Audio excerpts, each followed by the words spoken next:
Siapa sangka, cinta bisa datang dari arah yang paling tak terduga. Seorang sopir setia, yang hidupnya penuh kesederhanaan. Dan seorang putri pengusaha kaya raya, yang terbiasa dimanja kemewahan. Ketika perbedaan kasta jadi penghalang, saat ejekan dan fitnah datang bertubi-tubi. Akankah cinta mereka mampu bertahan? Inilah kisah, cinta tak terduga, sopir setia dijodohkan dengan anak majikan. Hidup bagi Dimas Prasetyo tidak pernah mudah. Di usianya yang baru 27 tahun, ia sudah kenyang dengan pahit getir kehidupan. Ayahnya meninggal karena kecelakaan kerja saat Dimas masih duduk di bangku SMA. Sejak itu, ia menjadi tulang punggung keluarga. Ibunya sakit-sakitan, adiknya masih kuliah. Cita-citanya untuk melanjutkan pendidikan tinggi terkubur, digantikan dengan kenyataan, ia harus bekerja apa saja untuk bertahan. Setelah mencoba berbagai pekerjaan, akhirnya Dimas diterima menjadi sopir pribadi keluarga Arman Wijaya, seorang pengusaha properti ternama di Jakarta. 3 tahun sudah ia menjalani profesi ini. Dan meski hanya sopir, Dimas menjalani pekerjaannya dengan penuh tanggung jawab. Ia dikenal rajin, sopan, dan sangat menjaga kepercayaan. Pagi itu, ia berdiri di halaman rumah mewah keluarga Wijaya. Tangannya memegang kunci mobil, tubuhnya tegak meski terik matahari menembus seragam putih yang ia kenakan. Tak lama, suara langkah tergesa terdengar. Dari pintu besar rumah itu, muncul sosok perempuan cantik dengan kacamata hitam dan gaun kasual mahal. Itulah Naila Wijaya, putri tunggal keluarga Arman. Usianya baru 23 tahun.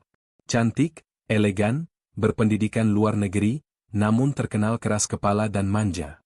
Mas Dimas, suaranya ketus. Aku telat. Cepat nyalain mobilnya.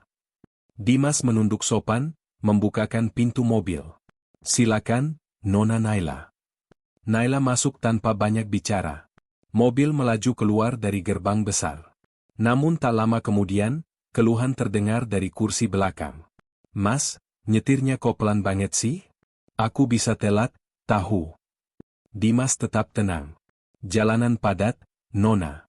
Kalau dipaksakan, bisa berbahaya. Naila mendemus kesal, melipat tangan di dada. Tapi di balik kekesalannya, ada rasa kagum yang sulit ia akui. Sopirnya ini selalu sabar, tidak pernah melawan, dan selalu mengutamakan keselamatan. Malam itu, keluarga besar Wijaya berkumpul di ruang makan mewah. Meja panjang penuh makanan. Semua tampak hangat, hingga tiba-tiba Arman, kepala keluarga, bicara serius. Naila, ucapnya sambil menatap putrinya, kamu sudah dewasa. Ayah ingin kamu segera menikah. Naila mendengus. Ayah, jangan bilang ayah lagi-lagi mau jodohin aku sama anak pejabat atau pengusaha itu. Arman tersenyum samar. Tidak, Nay. Kali ini berbeda. Ayah sudah punya pilihan. Semua menatap penuh penasaran. Dimas. Ruangan seketika hening. Ibunya terkejut, Naila terbelalak, dan Dimas yang sedang menuangkan minuman hampir menjatuhkan teko. Pak, suara Dimas bergetar. Arman mengangguk. Aku ingin kamu menikah dengan Naila. Aku percaya padamu. Kamu jujur, tulus, dan setia. Itu jauh lebih berharga daripada harta.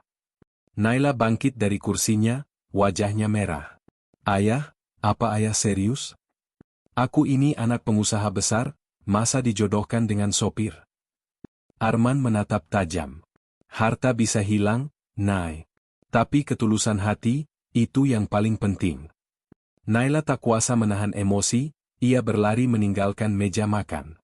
Dimas hanya menunduk, hatinya berkecamuk antara rasa hormat dan ketidakpantasan. Kabar pertunangan itu menyebar cepat. Keluarga besar, bahkan kalangan bisnis, mulai mencibir. Memalukan. Anak Arman dijodohkan dengan sopirnya sendiri? Pasti sopir itu hanya ingin menguasai harta. Dimas menjadi bahan gosip. Ia bahkan sering mendapat pandangan sinis dari sesama karyawan. Suatu malam, Dimas memberanikan diri menemui Arman. Pak, saya berterima kasih atas kepercayaan Bapak. Tapi saya tidak pantas. Dunia saya dan Nona Naila terlalu berbeda. Arman menepuk bahunya dengan mantap. Dimas, justru karena kamu merasa tidak pantas, kamu pantas. Orang tamak tak pernah merasa rendah diri. Tapi kamu berbeda. Sementara itu, Naila mulai didekati Fahri, seorang pengusaha muda tampan, kaya, dan percaya diri. Ia sering mengajak Naila makan malam, memberikan hadiah mahal, dan menjanjikan kehidupan mewah. Naila, ucap Fahri sambil menyodorkan kotak cincin berlian, bersamaku, kamu bisa punya segalanya. Rumah mewah, liburan ke luar negeri, apa saja. Naila sempat goyah. Namun suatu malam, ia mendengar sendiri Fahri berkata pada temannya lewat telepon. Kalau aku menikahi Naila, otomatis bisnis keluarganya jadi milikku. Setelah itu, ya gampang, cerai aja. Naila tertegun. Hatinya sakit. Seketika, wajah Dimas terlintas di benaknya, pria sederhana yang tak pernah menjanjikan apa-apa, tapi selalu ada dengan ketulusan. Hari pertunangan tiba. Semua kerabat hadir. Ada Fahri dengan cincin berlian besar, ada pula Dimas yang duduk di pojok, wajahnya menunduk, merasa tidak pantas. Naila berdiri di tengah ruangan, gaun putih sederhana membuatnya tampak anggun. Semua menunggu keputusannya. Arman berkata tegas. Naila, ini hidupmu. Pilih dengan hatimu. Naila menatap Fahri yang tersenyum penuh ambisi. Lalu ia menoleh ke arah Dimas, mata pria itu penuh ketulusan, meski ia terlihat siap mundur demi kebahagiaan Naila. Air mata Naila jatuh. Ia mengangkat wajahnya, bersuara lantang. Aku memilih Dimas. Ruangan riuh. Sebagian kerabat marah, sebagian lagi terkejut. Tapi Arman tersenyum puas. Itulah putriku. Dan aku mendukung keputusanmu. Dimas berlutut, air mata membasahi wajahnya. Nona Naila, terima kasih. Saya berjanji akan menjaga Nona seumur hidup saya. Naila menggenggam tangannya erat. Kamu bukan sopirku lagi, Dimas. Kamu pendamping hidupku. Pernikahan mereka digelar sederhana di taman rumah keluarga Wijaya. Banyak yang masih mencibir, tapi mereka tak peduli. Hari-hari setelah menikah tak selalu mudah. Naila harus belajar hidup lebih sederhana, tidak lagi hanya memikirkan kemewahan. Sementara Dimas harus beradaptasi dengan lingkungan sosial Naila yang penuh gengsi. Suatu hari, Naila menangis karena diejek teman-temannya. Mereka bilang aku bodoh karena menikah denganmu, Mas.